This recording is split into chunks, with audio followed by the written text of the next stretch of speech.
হযরত আয়েশা রাদিয়াল্লাহু আনহা একদিন রাসূল সাল্লাল্লাহু আলাইহি সাল্লামকে বলছেন, হে আল্লাহর রাসূল, আমার জীবনের আমল যাই হোক, তিনি তো জান্নাতি মহিলাদের সর্দার হবেন।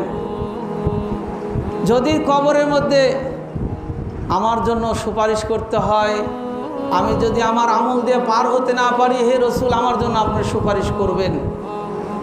আল্লাহ রাসূল বললেন, তুমি আমার কন্যা, হে ফাতেমা, আমার সবচেয়ে কলিজার টুকরা, তুমি এই আশাটুকু করো না যে তুমি সেখানে আমার সুপারিশ দিয়ে পার হয়ে যাবে। তোমার যদি জান্নাতে যাওয়ার বাধা হয়ে যায়, আমি রাসূল সুপারিশ করে তুমি জান্নাতে যেতে পারবে না। অর্থাৎ তোমার আমল দিয়েই তোমাকে জান্নাতে যেতে হবে।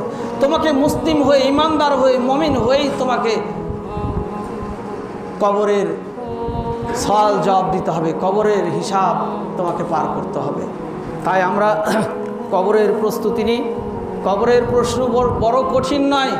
আমরা দুনিয়ার জীবনে মুখস্থ করেও সেখানে গেলে মনে করব যে উত্তর দিতে পারবো, কোন তা নয়। মান রব্বুকা, আরবি তোমার রবকে,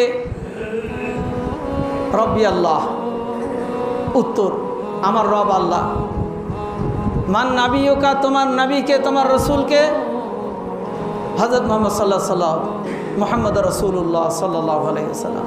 মা দীনুকা, তোমার ধর্ম কি, তোমার জীবন বিধান কি ছিল? দীন আল ইসলাম। সহজ প্রশ্ন, সহজ উত্তর, কিন্তু ওই জায়গায় আমার আপনার মুখে আসবে না যদি আমলদার না হই, ইমানদার না হই, আমল না থাকে, কোনোটাই আমার আপনার জন্য মনে আসবে না।